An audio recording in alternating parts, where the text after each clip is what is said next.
வாரம் அபிஷேக ஆராதனையில 2வது நாள் என்று நினைக்கிறேன். கர்த்தர் இந்த வேத பகுதியை தீர்க்க தரிசனமாக காண்பித்து தந்தார். அதில் உள்ள வார்த்தையை எடுத்து இந்த மாதம் வாக்குத்தத்தமாக தேவன் தந்திருக்கிறார். தேவன் நம்முடைய வாழ்க்கையிலே ஒரு காரியத்தை செய்யும் போது இனி என்று சொல்லப்பட்டிருக்கிறதே, அதுபோலதான் அதற்கு முன்பு இருந்த நிலைமையை விட அதற்கு பின்பு இருக்கிற நிலைமை ஆசீர்வாதமா இருக்கும். ஆமென். பஞ்சத்தால் அவமானத்தால் என்று இங்கு சொல்லப்பட்டிருக்கிறது. ஆமென். பாருங்கள், ஒருத்தங்க தரித்திர நிலையை நோக்கி ஒருத்தங்க போயிட்டாங்கன்னாலே நிந்தை, அவமானம், வீண் பழிகள் மனுஷ தலை மேல ஏறி போகிறது. இப்படிப்பட்ட சூழ்நிலைகளுக்குள்ளே அவர்கள் தள்ளப்படுவார்கள். யோபுவின் நண்பர்கள் அவனை குற்றச்சாட்டிட்டே இருக்கிறாங்க. ஆண்டவரை பத்தி நல்லா தான் பேசுறாங்க. ஆண்டவரை பத்தி நல்லா பேசுறவங்க யோபுவை பத்தி நல்லாவே பேசல. ஆமா. ஏன்னா யோபுவுக்கு உண்டான நிலைமையை வச்சு அவனை அதனாலதான் யோபு ஆமேன் சொல்றாரு, என் நிலைமையில நீங்க இருந்துட்டீங்கன்னு வைங்களேன், எனக்கும் உங்களை மாதிரி எனக்கு பேச முடியும். ஆனா நான் அப்படி பேச மாட்டேன். நான் என் வாயினால் உங்களுக்கு திடன் சொல்லுவேன். என் உதடுகள் உங்கள் துக்கத்தை ஆற்றும் அப்படின்னாரு. ஆமா. இன்னைக்கு நான் இப்படி ஒரு நிலைமையில இருக்கிறதுனால தானே நீங்க இப்படி பேசிட்டு இருக்கிறீங்க. நான் இப்படி ஒரு நிலைமையில இருக்கிறதுனால தானே நீங்க இப்படி பார்த்துட்டு இருந்தீங்க. நம்ம 1ஆம் தேதி காலையில கேட்டோம், யோபுவுக்கு எப்படி எல்லாம் நஷ்டமானது என்று நமக்கு தெரியும். கல்தையர் வந்தார்கள், சபையர் வந்தார்கள், ஒரு பெரிய காற்று வந்தது, அக்கினி வந்தது. அப்ப நஷ்டத்துக்கு காரணம் வெளிப்படையா தெரியுது. ஆனா யோபுவுக்கு எல்லாம் எப்படி ரெண்டத்தனையா கிடைச்சுன்னு நமக்கு தெரியல. ஆமென். அதுதான் யோபு சொல்லுகிறார், அவருடைய ரகசிய செயல். நிறைய காரியம் அவர் செய்யும் போது தெரியாது, செய்து முடிக்கும் போது தெரியும். எத்தனை பேர் நம்புறீங்க? இன்று என் நிலைமை அவமானம், பஞ்சம் என்ற நிலையில் இருந்தாலும் இனி, எல்லாரும் சொல்லுங்க பார்க்கலாம், விசுவாசிக்கிறவங்க சத்தமா இனி. ஆமென். இந்த நிலையை மாற்றுவதற்காக கர்த்தர் எனக்கென்று ஒரு கீர்த்தி உள்ள நாட்டை. ஆமென். வேதம் சொல்லுகிறது, எல்லாரும் யோபுவுக்கு ஆறுதல் சொல்ல வந்தாங்க அப்படின்னு சொல்லப்பட்டிருக்கு. உண்மையில ஆறுதல் சொல்ல வந்திருப்பாங்க. ஆறுதல் சொல்ல வரணும்னா எப்போ வந்திருக்கணும் தெரியுமா? அவன் எல்லாம் இழந்திருந்தான் தெரியுமா? அப்போ வந்திருக்கணும். அல்லேலூயா. ஒரு வீட்டுல ஒரு துக்கமான காரியம் நடந்துட்டுங்க. ஒரு துக்கமான காரியம் நடந்துட்டு, அது நடந்து ஒரு 4 மாசம் கழிஞ்சு இப்ப அந்த வீட்டுல ஒரு மகிழ்ச்சியான காரியம் நடக்குது. இப்போ துக்கமான காரியத்துக்கு வராதவங்க மகிழ்ச்சியான காரியத்துக்கு வந்துட்டு சொல்றாங்க, நாங்க உங்க வீட்டுல ஒண்ணு நடந்தில்ல, அது கேள்விப்பட்டு உங்களுக்கு ஆறுதல் சொல்ல வந்தோம்னு சொன்னா நம்புவாங்க?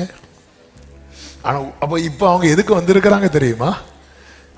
2 மாசம் அழுதுட்டு இருந்தவங்க வீட்டுல எப்படி இந்த சந்தோஷம். அதனால உண்மையிலே ஆறுதல் சொல்ல வந்தவங்க ஆறுதல் சொல்றதுக்காக வந்தாலும் அவங்க நோக்கம் என்னன்னா, இது எப்படி இதுதான் அவருடைய ரகசிய செயல். ஆமென். ஹல்லேலூயா. எத்தனை பேர் இந்த பகல் வேளையில நம்புறீங்க? நான் கர்த்தரை நம்பி இருக்கிறேன். ஆமா. என் வாழ்க்கையில கர்த்தர் ஒரு காரியத்தை செய்கிறார். அது செய்யும் போது எனக்கு தெரியாது, சுற்றி இருக்கிறவங்களுக்கு தெரியாது. அதனாலதான் யோபு சொல்றார், என் இடதுபுறத்தில் அவர் கிரியை செய்தும் காணாதபடிக்கு ஒளித்திருக்கு. நான் அவரை காணாதபடிக்கு எனக்கு தெரியல. நிறைய பேர் வீடு கட்டுவாங்க பாருங்க, சுத்தி என்ன செய்வாங்க தெரியுமா? மறைச்சு வைக்காம இருந்தா கூட யாரும் பார்த்துருக்க மாட்டாங்க. ஆனா மறைச்சு வச்சதுக்கு அப்புறம் நம்ம மக்களுக்கு ஏதாவது அங்க ஹல்லேலூயா மறைச்சு வச்சதுக்கு அப்புறம் என்னது அப்படின்னு பார்த்துட்டு ஆண்டவர் இதே போல மறைச்சு வச்சிருக்கிறார். ஆனா ஆண்டவர் மறைச்சு வைக்கிறது நமக்கு தெரியாது. ஆமென். கோலியாத்தை கூட யுத்தம் பண்றதுக்கு தாவீதுக்கு ஸ்ட்ரெங்க் இருக்கிறது, தாவீதுக்கு அந்த தைரியம் இருக்கிறது, யாருக்கும் தெரியாது. ஏன்னா மறைவில் கர்த்தர் அவனை அப்படி எக்யூப் பண்ணிட்டு இருக்கிறார். என் கைகளை யுத்தத்துக்கும் என் விரல்களை போருக்கும் பழக்கு வைக்கிற. ஆமே. நல்ல கவனமா கேட்கணும்.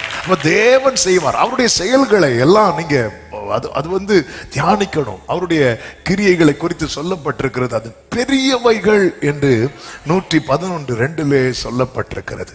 அவருடைய செய்கைகள் எல்லாம் பெரியவைகள். பெரியவைகள்னா என்ன தெரியுமா? மனுஷனுக்கு அது மிக மிக கடினமானது. சத்தம் ஆமென் சொல்லுங்க பார்க்கலாம். ஆண்டவருடைய செயல்கள் என்னது? பெரியவைகள். மனிதனுக்கு இது மிக மிக கடினமானது. மனிதனுக்கு இது மிக மிக கடினமானது. ஆமே, சான்ஸே இல்லை, வாய்ப்பே இல்லை. ஆண்டவருடைய செயல்கள் வந்து பெரியவைகள். லூக்கா 1:41 சொல்லப்பட்டிருக்கிறது, தேவனுடைய செயல்கள் வந்து மகிமையானவைகள். 1:49 மகிமையானவைகள். ஆமென். சொல்லுகிறாங்கல்ல மரியாள், வல்லமை உடையவர் எனக்கு மகிமையானவைகள்னா என்ன அப்படின்னா, மனிதனுக்கு அது சாத்தியமே இல்லாதது. அதனாலதான் மரியாள் கேட்கிறாங்க, இது எப்படி ஆகும்? ஆமென். ஹல்லேலூயா. இது எப்படி ஆகும்? பரிசுத்த ஆவியானவர் உன்னிடத்தில் வருவார். உன்னதமானவருடைய பலம் உண்மையில். என்ன ஒரு பவர்ஃபுல் காட் பாருங்க, என்ன ஒரு வல்லமை உள்ள. நல்ல பாருங்க, அவருடைய நிழல் போதுமா? ஹல்லேலூயா. அதாவது மகிமையானவைகள் என் வாழ்க்கையில நடக்கிறதற்கு கர்த்தருடைய glory. விசுவாசிக்கிறவங்க நல்ல கைகளை தட்டி கன்ஃபஸ் பண்ணுங்க, அறிக்கை பண்ணுங்க, மகிமையானவைகள் என் வாழ்க்கையில நடக்க என் ஆண்டவருடைய நிழல் போதும். மகிமைய வாயை திறந்து சொல்லுங்க. எத்தனை பேருக்கு மகிமையானவைகளை நடக்கணும்? மகிமையானவைகள் என் வாழ்க்கையில நடக்க என் தேவனுடைய நிழல் போதும். மகிமையானவைகள் என் வாழ்க்கையில நடக்க. ஓ glory. ஆமென். மகிமையானவைகள் என் வாழ்க்கையில நடக்க உங்க நிழல் போதும். ஹல்லேலூயா.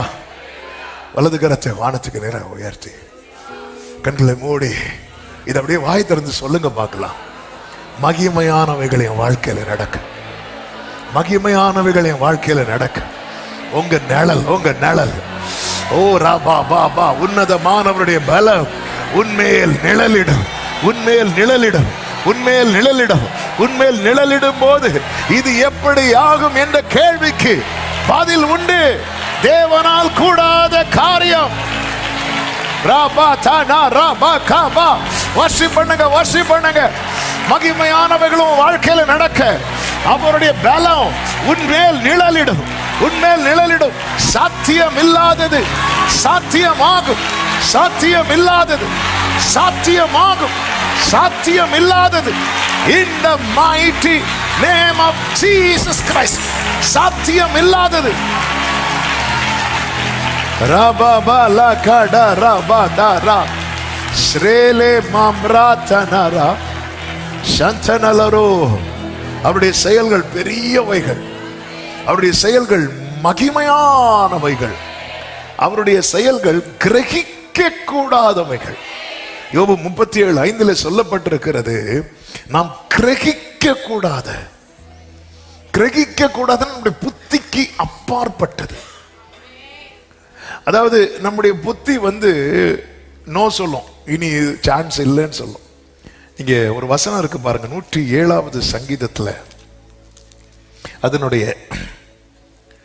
27, 28, 29 வசனங்களை வாசியுங்கள். வெறித்தவனை போல் அலைந்து தடுமாறுகிறார்கள், அவர்களுடைய ஞானமெல்லாம் ஒழுகி போகிறது. அப்பொழுது அவர்கள் ஞானமெல்லாம் முழுகி போகிறது. அதாவது அர்த்தம் என்னன்னா, இனி இந்த காரியத்தை குறித்து யோசிக்கவே முடியாது. நம்ம ரொம்ப யோசித்து தலையை வெட்டிக்கிற மாதிரி இருக்கும். அதாவது நம்ம ரொம்ப யோசிக்க ஆரம்பிச்சிட்டோம்னா ஆண்டவர் வந்து ரெஸ்ட் எடுக்க ஆரம்பிச்சிருவார். ஆமேன்னு சொல்லுங்க. கப்பலின் பின்னணியத்துல கர்த்தர் தலையணை வச்சு தூங்குறது காரணம் என்னன்னா, இவங்களுக்குள்ள பயங்கர இந்த புயலை நம்ம இப்படி ஹேண்டில் பண்ணுவோம், போட்டு அப்படி லெஃப்ட்ல திருப்பு ரைட்ல திருப்பா, நமக்கு கொஞ்சம் ரெஸ்ட். ரொம்ப யோசித்து மனுஷனுடைய ஞானம் எல்லாம் முழுகி போகுது. ஏன்னா அப்படி கொந்தளிப்பு. கப்பல் யாத்திரை பண்ணுகிறவர்களை குறித்து தான் சொல்லப்பட்டிருக்கிறது. கப்பல் ஏறி 23 இருக்கு, திரளான தண்ணீர்கள் மேல் தொழில் செய்கிறவர்களே, கர்த்தருடைய கிரியைகளையும் ஆழத்திலே அவருடைய அதிசயங்களையும். இந்த ஆழத்துல நம்முடைய ஞானம் எல்லாம் முழுகி போகும். அந்த நேரத்தில் அவங்க என்ன செய்யறாங்க தெரியுமா? தங்கள் ஆபத்தில் அவர்கள் கர்த்தரை நோக்கி. பல நேரத்தில் நம்மளை கர்த்தரை கூப்பிட விடாம பண்றதே என்னதான்?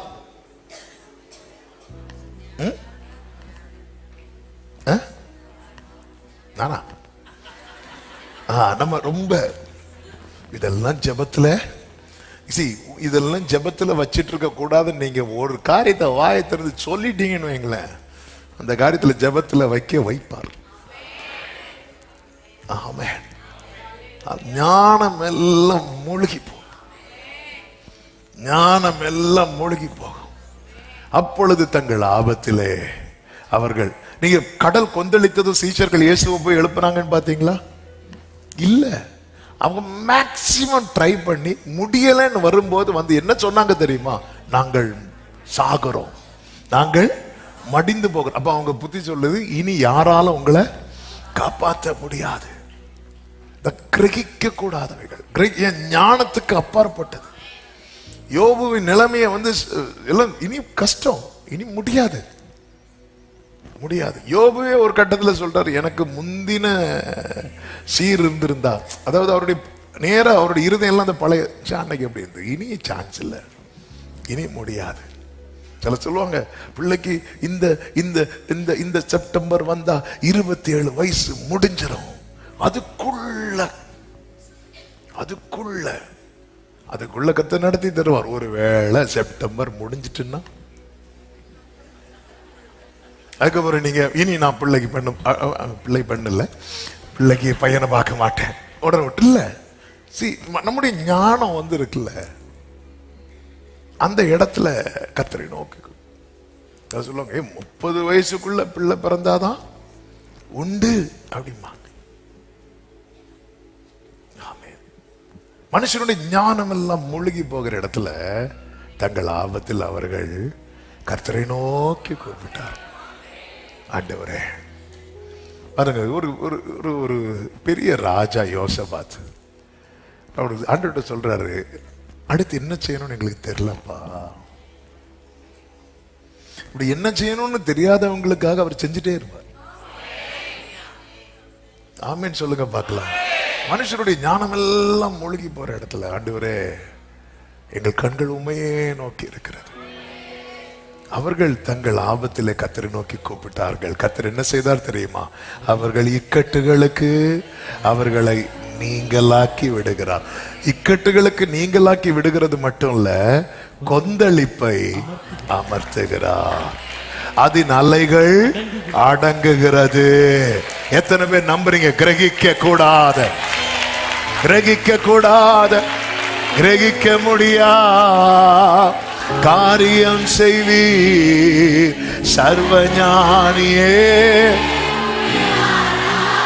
கொந்தளிப்பை அமர்த்துகிறார், அதன் அலைகள் அடங்குகிறது.